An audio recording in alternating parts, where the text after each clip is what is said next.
Bonjour et bienvenue sur RKCO FM dans ce 2 MHz dans votre émission Humanitaire s'exprime, et l'espace où nous donnons la parole aux acteurs du changement, à ceux qui travaillent chaque jour pour améliorer la vie de nos communautés. Vous nous écoutez depuis Guéman, depuis les mondes entiers sur www.kakofm.net. Ici, nous parlons de la solidarité, d'éducation, de santé, de protection, mais aussi d'espoir. Bref, de tout ce qui touche à notre quotidien et à notre avenir. Et aujourd'hui, nous allons aborder une question qui nous concerne tous indirectement ou directement, parce que vous le savez très bien, depuis de longues années, notre région traverse des instabilités qui ont marqué les familles, les enfants et surtout les jeunes générations. Alors, une réflexion s'impose. Comment transmettre la paix là où elle a souvent manqué? Est-il possible d'apprendre à vivre ensemble après 30 ans des conflits?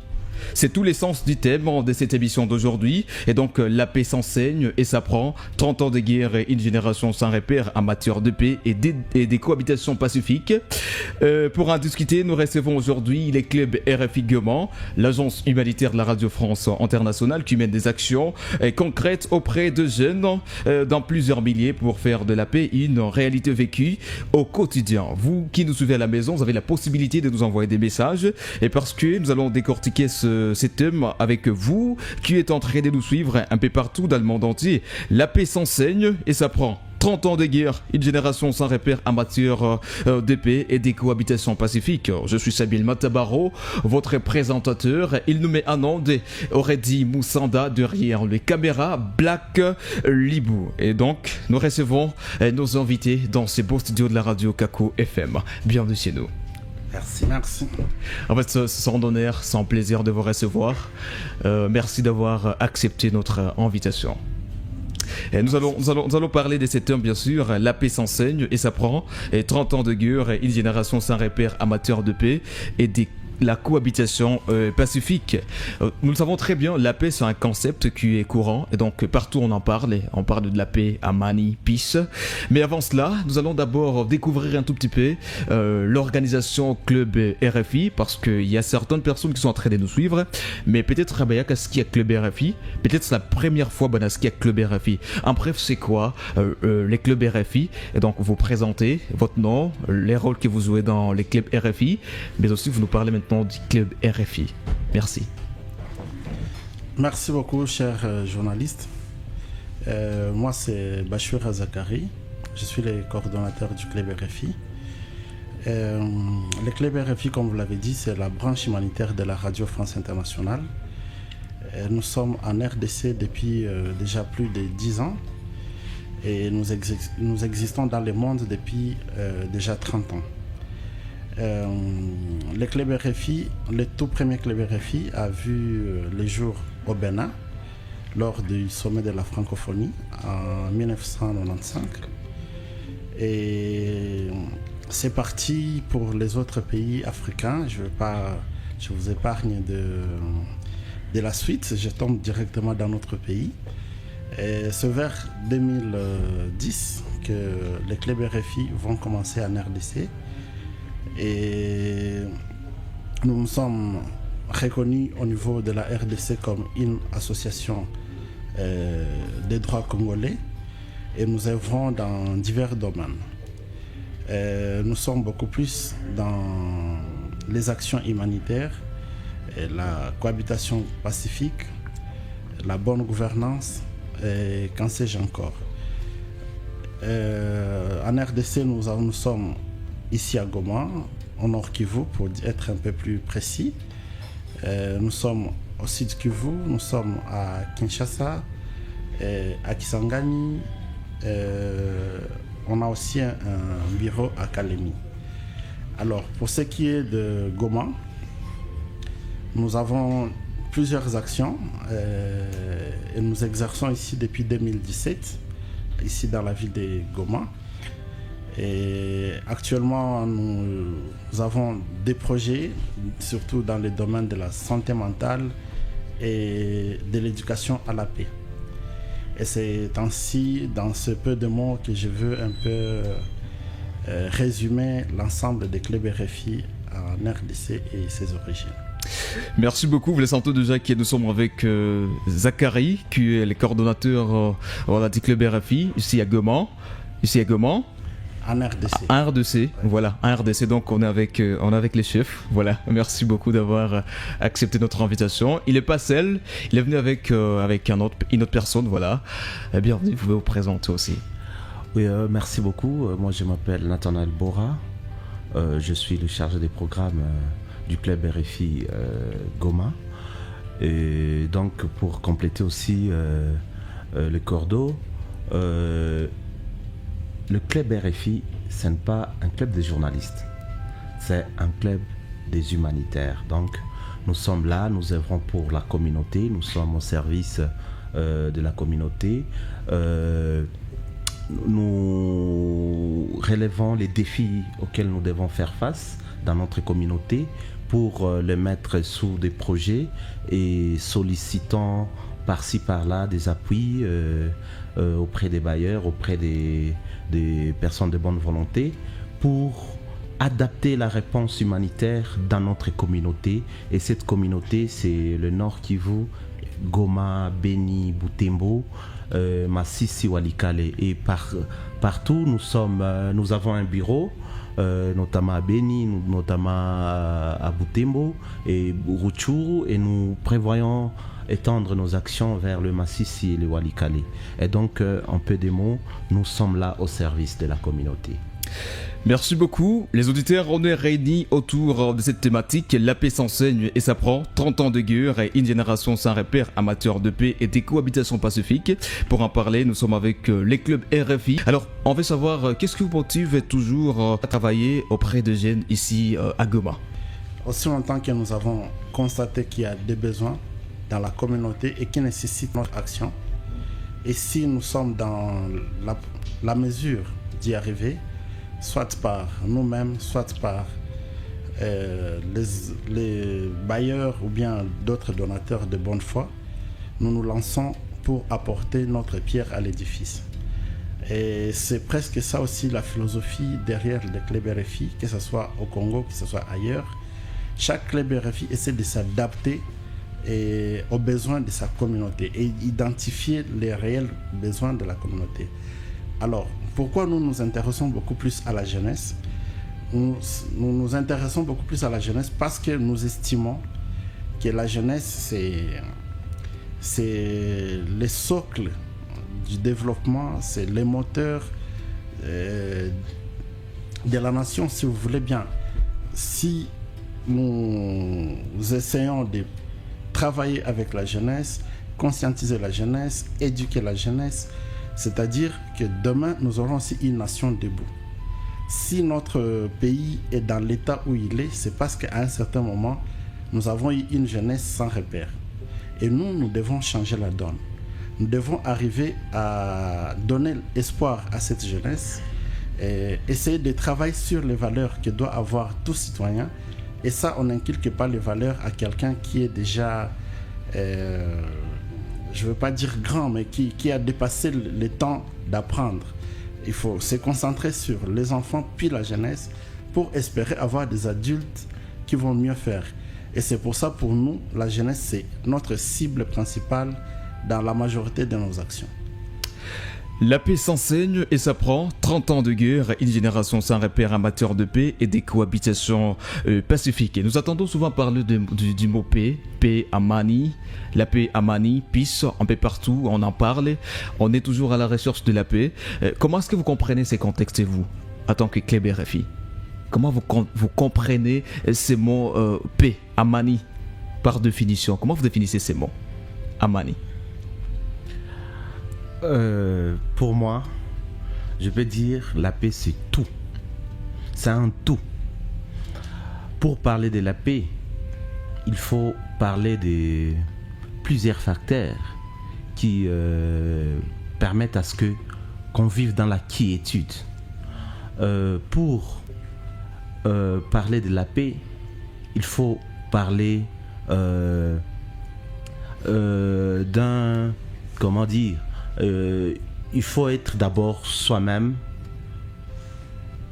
Il faut être en paix envers soi-même.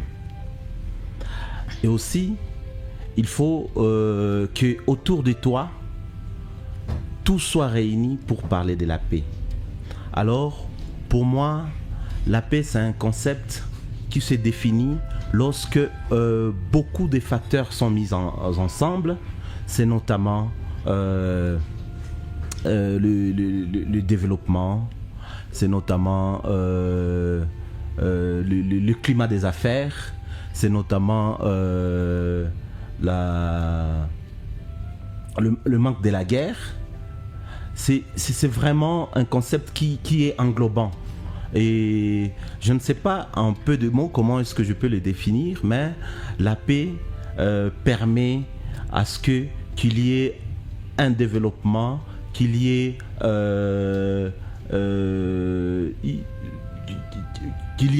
lorsqu'il y a absence de la guerre, mais on ne peut pas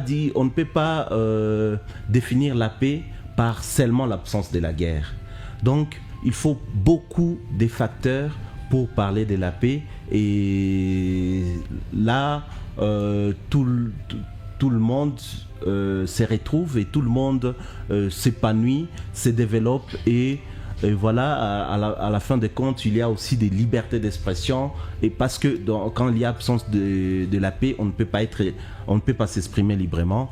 Et donc, pour moi, la paix, c'est tout. La paix nous permet de nous développer, nous permet d'aller de l'avant, nous permet de nous scolariser, et ainsi de suite.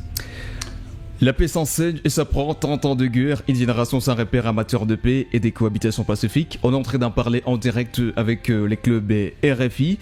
Et donc, on ne parlera pas seulement de la paix lorsqu'il n'y aura pas la guerre. Il y a plusieurs facteurs qui interagissent lorsqu'on parle du concept paix. Et donc, vous êtes à Goma depuis plusieurs années. Vous êtes dans la ville de Goma, vous travaillez. D'ailleurs, moi qui suis en train de parler ici, j'ai un jour bénéficié de vos actions sur les terrains. D'ailleurs, tout le monde les sait, bien sûr.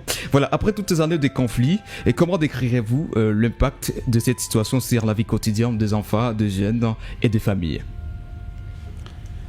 Je vais d'abord, avant de revenir à votre question, essayer de renchérir par rapport à la question que Nathan a bien répondu. Ouais. J'aimerais revenir sur le fait que la paix, évidemment, c'est pas l'absence de la guerre, c'est pas l'absence des conflits. Ouais. Plus nous vivrons en communauté, plus il y aura des conflits, plus il y aura des tensions.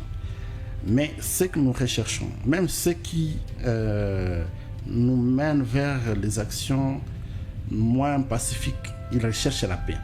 Ce qui les pousse à combattre, c'est parfois pour rechercher la paix. Et du coup, tu vas voir que la paix, c'est quelque chose que toute personne recherche. Toute personne est à la recherche de la paix pour son bien-être, ou bien pour le bien-être de la communauté à laquelle il appartient ou bien dans laquelle il vit. Et du coup, aussi longtemps que nous tous, nous sommes derrière cette paix, nous recherchons cette paix, il est temps que chacun, comme Nathan encore l'a bien dit, la paix devrait commencer par toute personne. Si je suis en paix, je vais aussi donner la paix. Et du coup, si vous essayez de regarder, nous qui sommes nés et grandis dans des zones à conflit, bien pour ne pas le voiler, dans des zones de guerre, vous allez voir qu'à un certain moment, nous avons commencé à perdre l'image de la paix. On ne sait même plus à quoi ça ressemble. Et vous allez trouver que nous avons aujourd'hui toute une génération, 30 ans c'est toute une génération, de personnes qui ne savent rien du tout de la paix, mais qui connaissent tout de la guerre. Et nous avons des enfants qui ont vécu des atrocités inimaginables et qui ne savent rien de la paix, parce qu'ils ne l'ont jamais vécu. Et quelqu'un de pareil, tu ne vas pas lui demander demain de transmettre la paix. S'il ne connaît même pas à son image. Il ne connaît pas qu'en temps de paix, on se développe. Il ne connaît pas qu'en temps de paix, il a droit à la scolarisation. Il ne connaît pas qu'en temps de paix, il a droit aux soins médicaux gratuits. Il ne connaît pas qu'en temps de paix, il n'a pas faim parce qu'il a à manger, il y a le travail qui est là. Il ne connaît pas tout ça. Tout ce qu'il sait, c'est que si je me bats, j'aurai de quoi manger. Tout ce qu'il sait est que si je me bats, je peux ravir à quelqu'un sa parcelle et en devenir propriétaire. Il ne connaît que l'usage de la force. Alors, comme nous avons déjà toute une génération perdue, si vous le voulez ainsi, il nous revient alors, nous et vous, en commençant par nos familles, de commencer à enseigner les gens aux valeurs pacifiques, les initier aux valeurs pacifiques afin qu'ils les adoptent, qu'ils sachent que la force, la violence, ça ne procure rien. Et qu'ils intègrent les valeurs pacifistes, qu'ils apprennent que par les dialogues, que par la négociation, il peut aussi obtenir ce qu'il veut revendiquer. Et non pas forcément la guerre seulement. Donc c'est ça aussi la mission que nous sommes en train de faire, d'éduquer les nouvelles générations à la paix pour que nous puissions espérer demain avoir une société plus ou moins pacifiste, plus ou moins, et pourquoi pas avoir aussi des dirigeants qui savent quelque chose de la paix. Parce que si demain nous avons aussi des dirigeants belliqueux qui ne savent que se battre, rassurez-vous que même cette paix que nous recherchons par la guerre, on risque de ne pas l'atteindre. Et du coup, nous avons aussi besoin de ces personnes, des dirigeants de demain, qui savent que la corruption, c'est une antivaleur. Mais si vous voyez aujourd'hui, la corruption est devenue presque comme comme une valeur qu'il faut même promouvoir et transmettre. Qu'on comprenne que les biens communs, par exemple, sont des biens que nous devons préserver. La route, c'est pas un bien privé où je dois venir brûler les pneus. C'est un bien public que je dois protéger à tout prix. Qu'ils savent que les salons que nous faisons aujourd'hui, presque chaque week-end, on ne les fait pas par contrainte, mais par devoir citoyen. Donc c'est ça la génération que nous sommes en train de vouloir et que nous sommes en train de rechercher. Et nous espérons qu'avec les sensibilisations, qu'avec la conscientisation, peut-être d'ici, la paix, apprendre, ça prend beaucoup de temps. On ne va pas changer quelque chose qu'on a eu pendant plus de 30 ans, vouloir le changer en un jour, c'est aussi un peu difficile. Mais quand même, on s'est dit que si chacun met la main à la charrue, demain, on peut y arriver. La quête de paix, c'est un processus, hein? C'est pas vraiment du tic-tac. Oui. C'est un processus, comme tout développement, c'est un processus. Oui, c'est ça, c'est un processus. Le changement, ça ne tienne pas hit et snook. Parlant des dirigeants, Maître Zakari, vous allez vous rendre compte que tous les présidents des pays africains qui ont accédé au pouvoir par des coups d'État, ils ont été des dictateurs. Pour dire, c'est un besoin. La dictature que nous avons connue ne nous a mené à nulle part. Et donc, nous avons besoin que les jeunes apprennent les valeurs démocratiques. Nous avons besoin des jeunes qui ont cette éducation à la paix pour ne pas être instrumentalisés dans lorsque vous tenez devant les jeunes, lorsque vous faites des sensibilisations, comment est-ce que vous comprenez les tensions de jeunes? Est-ce qu'ils s'approprient les concepts? Est-ce qu'ils ont cette envie de vouloir emboîter le pas vers la paix? Est-ce qu'ils pensent au changement lorsque vous faites les actions sur terrain? Oui, lorsque nous faisons des actions sur terrain, bien sûr qu'il y a des jeunes qui ont aussi envie de vivre cette paix, parce que pour eux, c'est un rêve. Ouais. Mais il y a aussi ces jeunes qui ont cette manie, qui sont plus violents. Et donc, la violence, pour eux, c'est normal.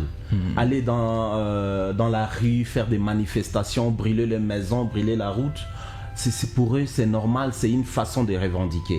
Mais avec nos thématiques que nous développons dans nos différents projets, notamment nous pouvons parler du projet Youth Leading the Way for Peace in North Kivu, les jeunes qui ouvrent la voie vers la paix.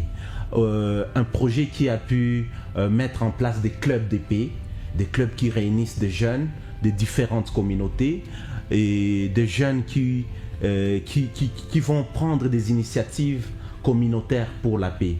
Et là, à travers ces clubs de paix, nous sommes en train de découvrir que nos jeunes, ce n'est pas l'avenir, c'est le présent.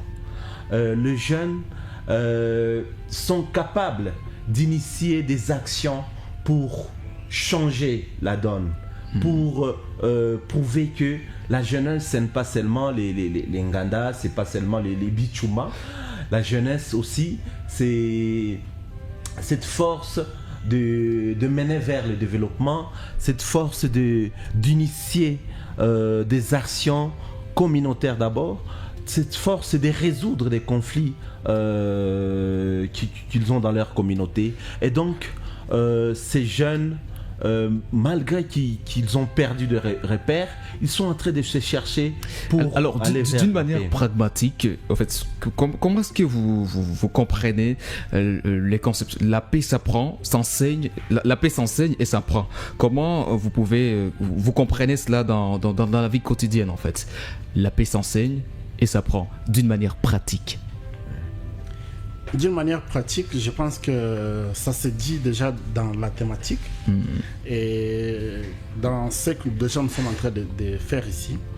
Quand on ne connaît pas quelque chose, il faut l'apprendre. Si maintenant là, on peut parler la langue française par exemple, c'est parce que On a appris. on a appris. Ouais. Et il y a une différence aussi entre enseigner et apprendre. Et alors, pour nous, nous estimons qu'aujourd'hui, plus de 30 ans après, il n'est plus vraiment à démontrer que nous avons une jeunesse qui ne connaît rien de la paix. Et que par conséquent, il faut d'abord les enseigner les avantages de la paix. Ouais. Qu'ils sachent à quoi ressemblerait notre pays si on était en paix. Qu'ils puissent avoir des repères, des modèles, et projeter un tout petit peu la vision vers les États qui sont en paix depuis plusieurs décennies. Comment ces États se sont développés, comment ces États fonctionnent, comment est l'homme dans ces États, comment ailleurs on vit la vie normale d'un citoyen. Il faut d'abord qu'ils apprennent ça, même si actuellement on n'arrive pas à le vivre dans la vie au quotidien, parce que nous savons tous les réalités auxquelles nous faisons face, mais quand même qu'ils sachent à quoi ça peut ressembler si demain on a la paix. Dès qu'ils auront eu la vision, cet aperçu de ce monde dans la paix, ils vont alors eux-mêmes se battre pour y arriver. Et quand je dis se battre, ce n'est pas un combat, non. Mais ils vont fournir des efforts pour éviter tout ce qui peut dissuader la paix, tout ce qui ne mène pas à la paix. Parce qu'ils vont se dire, si j'entre par exemple dans les groupes armés, c'est-à-dire que je risque encore de freiner la paix qui nous mènera vers le développement. Si j'entre sur la route, alors que c'est déjà une route acquise difficilement, je vais la détruire et elle ne sera pas reconstruite avant 10 ans. Et du coup, ils vont eux-mêmes intégrer ces valeurs. Et quand ils auront intégré ces valeurs de paix, ils vont alors commencer petit à petit à devenir des hommes pacifiques et demain des gouvernants aussi pacifiques. Et c'est ça la philosophie derrière ça. Développons un peu, parce que vous en avez parlé bien sûr de moyens que vous mettez en place pour promouvoir ces concepts paix, mais d'une manière, disons, détaillée, qu'est-ce que vous mettez en place pour transmettre ces valeurs aux jeunes, les valeurs de paix? Comme Nathan vous l'a dit au départ, oui. Nous avons un projet qui s'intitule « Les jeunes ouvrent la voie vers la paix » au Nord Kivu. Et à travers ce projet, d'abord, nous nous sommes dit, oui, la ville est grande, mais on ne peut pas atteindre aussi tout le monde en un coup. Nous sommes d'abord concentrés sur 100 jeunes. Les 100 jeunes ont été suffisamment formés sur plusieurs thématiques relatives au peace building. 100 jeunes, oui, 100 jeunes à Goma. 100 jeunes à Goma et Nyiragongo. Nyiragongo, donc 50-50 ou bien il y avait... non, c'était pas 50-50, mais moi il y a des jeunes ici de Nyiragongo et des jeunes ici de la ville de Goma, en tenant compte des quartiers, des communes et tout. Ces jeunes sont en train d'être formés parce qu'ils sont encore en cours de formation. Mais aussi une question, comment avez-vous sélectionné ces jeunes? Est-ce que ce sont des leaders dans leur communauté ou bien ce sont des jeunes pris, disons, au hasard? Non, nous sommes basés sur des critères de leadership. Parce que nous sommes en train de former des formateurs. Ouais. Et notre objectif était d'avoir des personnes qui peuvent aller dupliquer les messages en communauté. Donc les jeunes que nous avons, au moins on s'est rassuré que derrière chaque jeune qu'on a, il y a autant de personnes.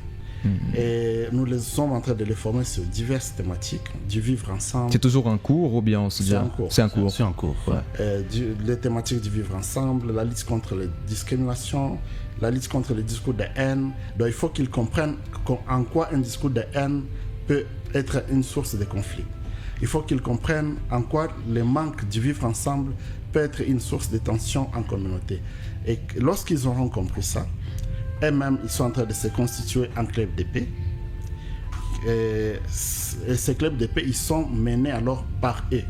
À travers ces clubs de paix, ils partent sensibiliser dans d'autres communautés les couches que nous n'avons pas pu atteindre. Parce qu'ils vivent déjà dans leur communauté, ils connaissent quel est le problème en Ngangui, ils connaissent quel est le problème à Keshero, quel est le problème à Mugunga. Au moins, eux, ils savent les problèmes là-bas.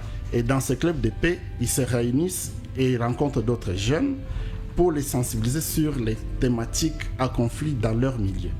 Donc, et dans les 9 mois que nous sommes déjà, non, dans les 6 mois que le projet est déjà en cours, on sent déjà qu'il y a des résultats. Parce que sur base de leur propre initiative, vous les voyez se réunir soit à travers des actions communautaires, soit à travers des salongos. Tous les clubs sont en train de promettre bien. Il y a certains qui ne volent pas parce que normalement on doit se baser sur cette évaluation. Est-ce que en général ils sont en train de tendre vers l'objectif ou bien il y a certains qui sont en train de flectir, voilà, voulais-je dire. Nous avons mis en place 6 clubs de paix et jusqu'à maintenant tous les 6 clubs de paix fonctionnent bien. 6 clubs de paix à Goma et à Nyiragongo. Oui, ces 6 clubs de paix sont répartis dans différents quartiers.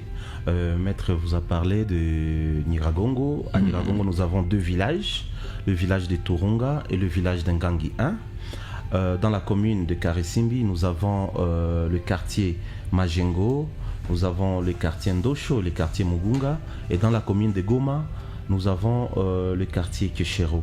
Et tous ces jeunes ressortent de ces quartiers et de ces villages. Et donc, les actions qu'ils sont en train de mener méritent d'être félicitées parce que ces jeunes, ils sont motivés par ce besoin même de la paix, ce besoin du vivre ensemble, ce besoin de lutter contre tous ces discours de haine répandus dans leurs communautés respectives.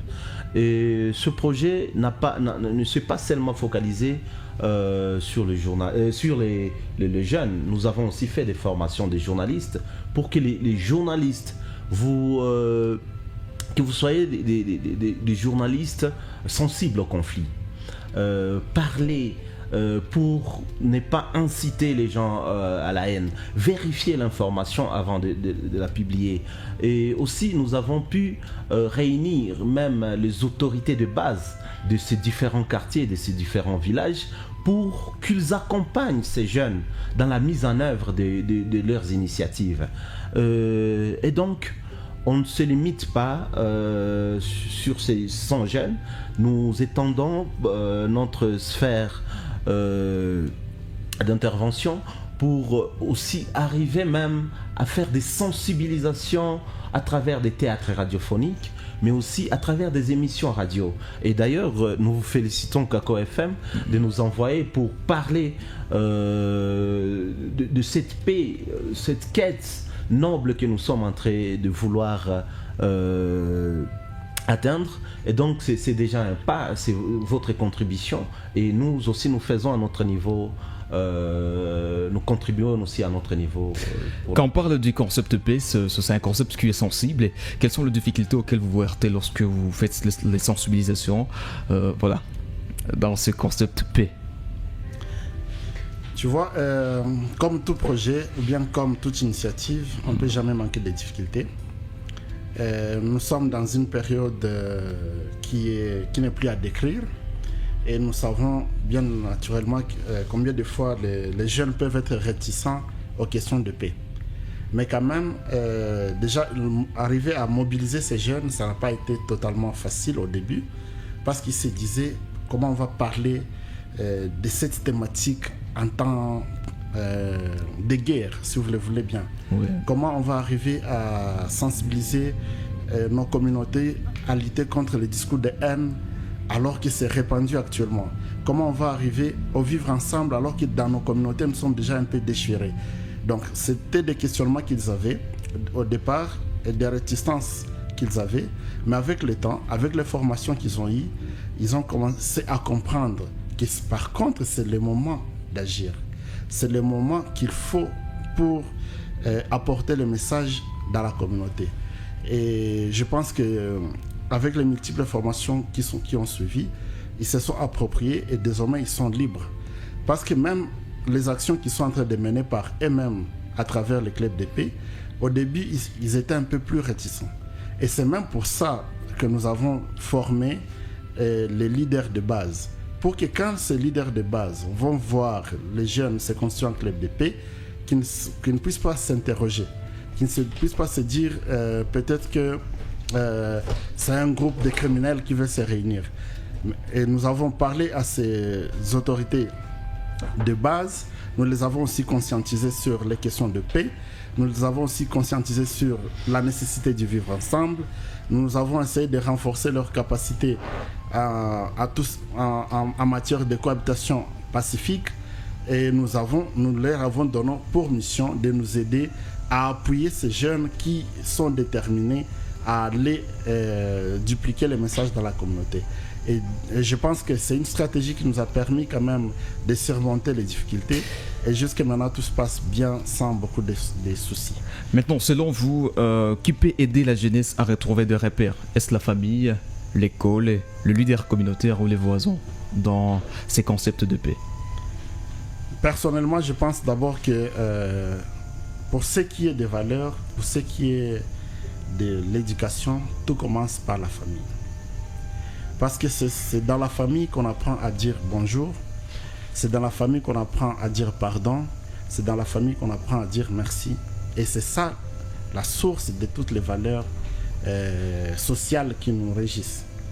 Donc si déjà au niveau du tissu familial, il y a une rupture de communication sur les questions de paix, et l'école aura du mal à asseoir les bases. Les parents ont un grand rôle à jouer dans ces concepts de paix. Oui, bien sûr. Bien évidemment, tout part de là. Et c'est là que j'aimerais aussi inviter les parents, les familles qui nous écoutent malgré que les temps sont difficiles, malgré qu'on est derrière la vie, on est derrière les lucres, on est derrière les obligations familiales, n'oublions pas d'avoir un temps de discussion dans nos familles. N'oublions pas d'avoir un temps de conscientisation dans nos familles. Essayez de partager l'expérience entre les générations dans la même famille. Et que les parents aient le temps de discuter avec les enfants pour les inculquer des valeurs nécessaires pour que l'homme soit un homme. Et si déjà, dès le bas âge, tu as appris à la dignité humaine, si déjà dès le bas âge, tu as appris les valeurs pacifiques, déjà l'école ne fera que compléter, la société ne fera que compléter, et tu vas voir que peut-être demain, nous aurons une paix que nous recherchons. Tu vois, si vous permettez, dans tout ce qui trouble la paix, tout ce qui trouble la quiétude, ce sont les hommes. Que ce soit les voleurs que nous avons, que ce soit, je ne sais pas, ceux qui arrivent à être corrompus, que ce soit ceux qui corrompent, tous ce sont d'abord des hommes. Et l'homme vient de la famille. Et du coup, les parents, vraiment, ils ont cette obligation, ce devoir de sensibiliser la jeunesse, de sensibiliser les enfants pour qu'ils deviennent des citoyens responsables qui aiment leur pays, qui aiment le prochain et qui les respectent. Parce que si ça s'est coupé, c'est-à-dire que même le tissu sociétal... Quand vous dites que la famille, c'est la base, La famille, c'est la base. Et qu'on est en train de voir ma action nous amingi, vous les faites avec les jeunes. Parce que est-ce qu'il y a des actions que vous faites maintenant avec le parent pour que comprendre que génération il est à quoi il y en a les bateaux ba batazala quoi na les concepts, il est matière il y a amani. Est-ce que vous faites des actions aussi avec le parent ou bien c'est toujours avec le jeune? Oui, monsieur le journaliste, les jeunes sont les parents de demain. Ouais. Et nous voulons, vous avez bien dit que c'est un processus. Et nous avons remarqué que toutes les actions, bien sûr, doivent être focalisées, beaucoup d'actions doivent être focalisées vers les jeunes, mais on n'oublie pas les parents. Tous les leaders des quartiers, les leaders de base que nous invitons, ce sont des parents. Et d'ailleurs, c'est eux qui tiennent l'administration de nos quartiers. Et donc, ils ont leur voix porte dans tout leur milieu de vie.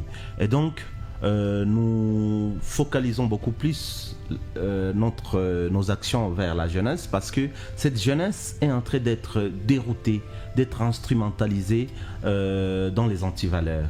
Et aussi, nous espérons que ces jeunes vont constituer une couche de parents demain ou après-demain.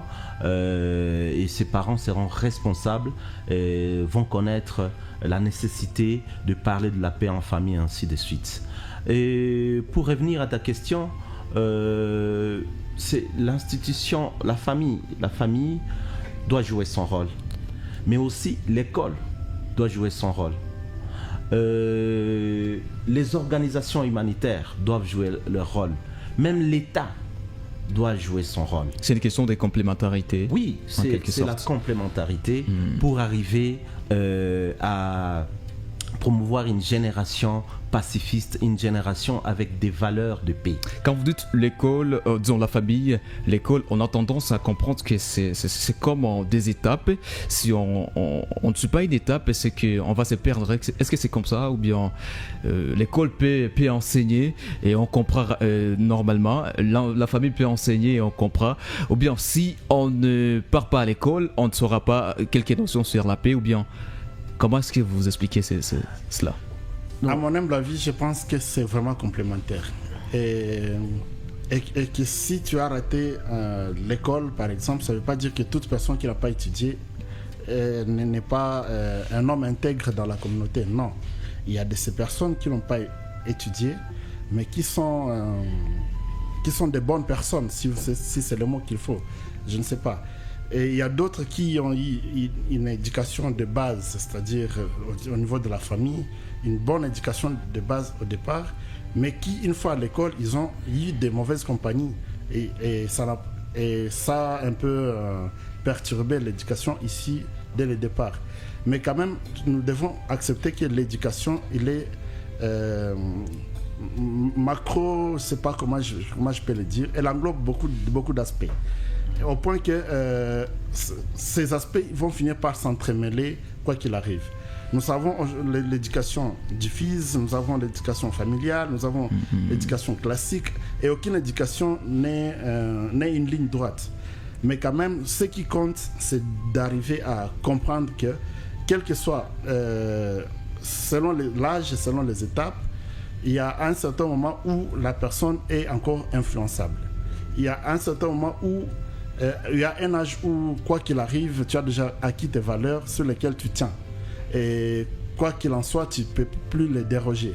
Il y a un certain moment où, même quand tu as grandi dans des bonnes valeurs, tu arrives dans la vie professionnelle, où tu rencontres d'autres antivaleurs. C'est le cas, par exemple, des politiciens parfois, qui, lorsqu'une fois au pouvoir, même quand il était un pasteur, il devient... Le système arrive à l'engloutir. Il y a de ces personnes comme ça. Mais quand même, là où nous devons beaucoup plus insister, c'est sur l'éthique. Lorsque tu as eu une bonne éducation, il faut tout faire pour garder ton éthique, tes valeurs, quelles que soient les perturbations sociales. Ce n'est pas parce que tu as faim que tu dois aller voler. Ce n'est pas parce que tu as besoin de ceci que tu dois utiliser la force pour l'avoir. Donc, ce qui compte, c'est d'abord à quelle valeur tu crois. Toi d'abord personnellement. Est-ce que dans ton éducation, il est permis de faire ceci ou pas. Et c'est ça qui compte.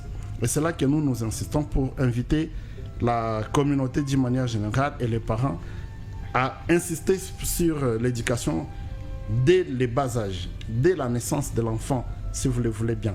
Il faut que l'enfant déjà ait des valeurs sur lesquelles il va partir quand il sera grand. Et je pense que si chaque parent fait son rôle, l'école n'aura plus beaucoup de choses à faire, l'église n'aura plus beaucoup de choses à faire, parce que déjà dès le départ, l'enfant saura quelles sont les valeurs sur lesquelles il doit partir. Voilà, si vous regardez vers l'avenir, à quoi ressemblerait une génération de jeunes qui a appris à vivre en paix? Si vous projetons un peu vers l'avenir, à quoi ressemblerait cette génération de jeunes qui a appris à vivre en paix? Tu vois, si j'étais pasteur, j'allais te dire que comme on fait rêver le paradis, c'est comme ça aussi qu'il ressemblerait une société où il y a la paix. Et nous sommes très conscients parce que nous avons au moins des modèles, pas des repères, où des pays qui ont traversé pire que la RDC et qui aujourd'hui sont en paix depuis plus de 30 ans, depuis plus de 50 ans et qui se sont développés par la suite. Et évidemment, c'est pas parce qu'on est en guerre qu'on ne peut pas se développer. Parce que même pendant la guerre, il y en a qui se développent. Mais quand même, il est juste temps que toutes personnes prennent conscience et qu'ils comprennent qu'aujourd'hui ou jamais, le Congo doit décoller. Et doit décoller vers où? Vers la paix et le développement. Et c'est ça la vision qu'on aimerait que tout le monde puisse avoir. Et ça, c'est une contribution que tout un chacun doit faire. Ce n'est pas seulement les dirigeants qui doivent nous amener la paix, non. Ce n'est pas seulement les dirigeants qui doivent nous amener le développement, non. C'est tout citoyen, selon tes responsabilités. Si toi, déjà journaliste, tu fais bien ton travail, crois-moi que c'est déjà bien, tu as contribué au développement du pays. Si le chef de quartier fait son travail, il a contribué au développement du pays. Et c'est ça ce que nous, on voudrait que toute personne intègre. Si il n'y a personne qui viendra m'aider à nettoyer la rue de chez moi, je dois le faire parce que c'est chez moi. Et je n'ai pas des autres pays où je vivrai que cette RDC. Et c'est là qu'on devrait marteler que chaque personne puisse contribuer à la paix, au développement de notre pays. Et je pense que nous avons des modèles, des gens qui l'ont fait et qui aujourd'hui sont des repères dans cette ville de Goma. Ils ont ils ont eu toutes les possibilités d'aller se développer ailleurs, mais ils ont préféré nous donner le développement ici et quel que soit le temps dans lequel on était, ils l'ont fait. Et c'est pour ça aujourd'hui la ville de Goma, elle reste parmi les villes modèles de la RDC en termes de développement, de propreté et de tout. Parce qu'il y a eu cette bonne volonté. Et il est temps que d'autres villes emboîtent les pas. Il est temps que chacun fasse son devoir pour que les choses marchent. Et là où je vais chuter, c'est de nous demander aussi, nous, peuple congolais, d'être un peu exigeants. Quand je dis exigeants, nous devons être exigeants envers ceux qui nous gouvernent.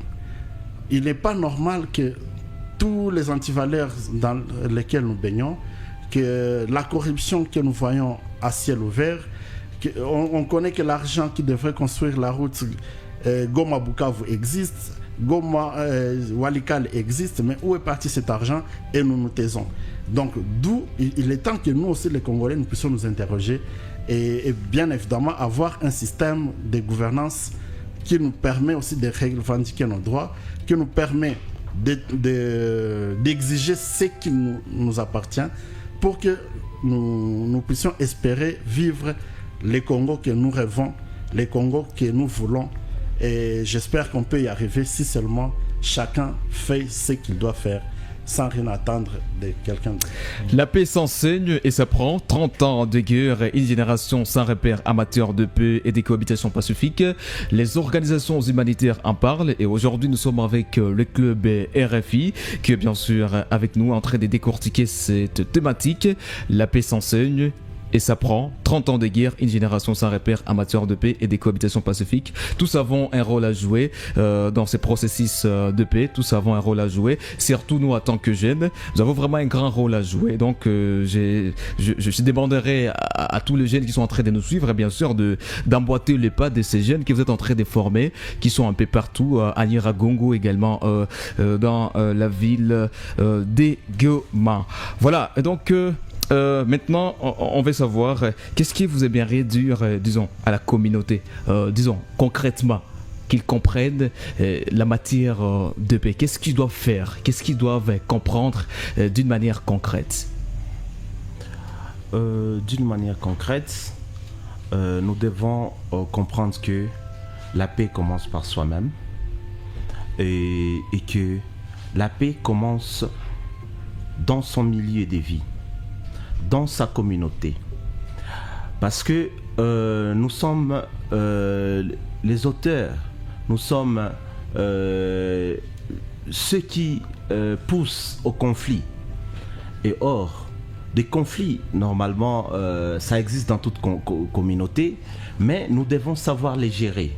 Nous devons être tolérants. Nous devons être non-violents. Ce n'est pas par la violence qu'on résout des problèmes. Nous devons user de voies pacifiques pour aller vers la paix. La paix, nous l'avons bien dit, c'est un tout. La paix nous mène vers le développement et cette paix doit commencer par soi-même. Cette paix doit être transmise dans sa communauté de vie et cette paix doit englober toute notre province et notre... Que direz-vous à un jeune qui nous écoute en ce moment et qui se sent découragé ou en colère à cause de la situation actuelle? Il y a encore de l'espoir. Bien sûr, toutes les nations sont passées par des guerres, sont passées par des conflits armés. Et c'est notamment une des grandes nations qui nous appuie d'ailleurs, l'Allemagne. Nous savons que c'est une nation qui a connu des guerres, mais aujourd'hui l'Allemagne c'est parmi les pays modèles de l'Union européenne. Et d'ailleurs c'est une organisation allemande qui nous a appuyés, c'est IFA Civic qui nous a appuyés pour voir comment dans notre milieu de vue nous luttons contre les conflits intercommunautaires et des conflits identitaires. À travers notre projet, le jeune ouvre la voie vers la paix au Nord Kivu. Et donc, cette situation que nous vivons, elle est passagère. Ne soyons pas désespérés. Il y a encore de l'espoir parce que toi, jeune, tu as pris conscience que la paix commence par soi-même, et oui. La paix se transmet, la paix s'apprend, et donc nous pouvons que espérer. Nous ne devons pas rester sans agir pour la paix. Monsieur le coordonnateur Zachary qui est avec nous, qu'est-ce que vous pouvez dire à Angèle qui est en train de vouloir désespérer dans ce moment actuel? Je pense que l'heure n'est pas au désespoir. Pour moi, je pense que par contre, c'est même le moment d'espérer et de croire que tout est possible. Je pense que au regard de la situation actuelle, comme vous le dites, il est temps que nous les jeunes, il est temps que la communauté s'interroge sur les causes profondes de ces conflits. D'où viennent ces conflits et qu'est-ce qu'il faut pour que ces conflits cessent. Et vous allez vous rendre compte que réellement que ces conflits, oui, il y a la part des responsabilités est partagée. Il y a notre part, nous comme communauté, il y a la part des gouvernants et il y a la part des belligérants. Et au moins chacun a sa part de responsabilité. Alors nous comme jeunes, qu'est-ce que nous devons faire? Nous devons voir au niveau de notre souche des communautés, est-ce que je vis en paix avec mon voisinage? Est-ce que je ne discrimine pas un voisin juste pour sa morphologie? Est-ce que la cohabitation est vraiment pacifique dans ma communauté? Et qu'est-ce que moi j'apporte comme pierre à l'édifice afin que que tout cela cesse? Et si j'ai insisté sur le tissu familial, comme aussi une des pistes de solutions à tous ces conflits que nous vivons. C'est parce que c'est déjà au niveau des familles qu'on nous apprend que telle tribu, c'est pas une bonne tribu, il faut même épouser une femme. Tu peux voir, tu es encore jeune, demain quand tu auras besoin peut-être d'avoir une femme dans ta vie, c'est pas évident qu'avec les stéréotypes dans notre communauté, que quand tu iras dire à ton père, j'ai choisi X de telle tribu, que ton père te dira oui. Alors que tout commence déjà par là. Qu'on arrive à comprendre que je n'ai pas besoin de te choisir parce que tu es de X tribu, mais j'ai juste besoin de t'accepter parce que tu es un humain comme moi. Et parce que tu es encore congolais comme moi et que nous devons vivre ensemble, quelles que soient nos différences, quel que soit tout ce qui peut nous séparer, ce qui nous unit est toujours plus grand que ce qui nous divise. Donc, et c'est là le message que moi j'aimerais donner à la jeunesse. Oui, d'ailleurs, on est en train de jeter vers la fin, donc un message ou un appel fort que vous voulez lancer aux auditeurs, non seulement à la jeunesse, aux auditeurs, à toute la communauté, que ce soit les gens qui nous suivent depuis les mondes entiers, depuis Goma, depuis Nyiragongo. Quel est ce message le plus fort que vous voulez lancer à toutes ces personnes qui sont en train de nous suivre? Le message d'abord pour Goma et pour le Nord Kivu, voilà. Nyiragongo et tout, Ouais. c'est le vivre ensemble. Vivre ensemble. Je pense que si on s'accepte, si on accepte les différences qui nous unissent, au final, nous allons voir que nous allons bien vivre, quelles que soient les circonstances, quels que soient les événements. Nous allons les traverser et arriver quand même à construire une société en paix et qui se développe.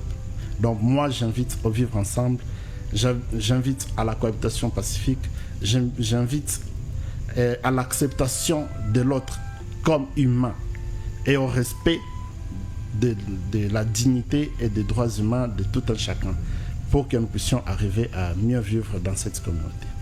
Vivons ensemble, c'est important. D'ailleurs, c'est important, vous qui nous suivez à la maison. C'est le message du coordonnateur du club RFI en RDC, voilà. Et donc, nous allons maintenant écouter Nathan, qui est le chargé des programmes de l'organisation club RFI. Les messages que vous voulez lancer, les messages forts ou un appel fort que vous voulez lancer à toute la communauté, que ce soit les gens des Goma, voilà, du monde entier, un peu partout. Oui, le message que nous voulons lancer, c'est que nous n'avons pas choisi d'être Congolais. Nous n'avons pas choisi d'être de telle ou telle appartenance ethnique ou tribale. Nous sommes là et nous devons coexister pacifiquement.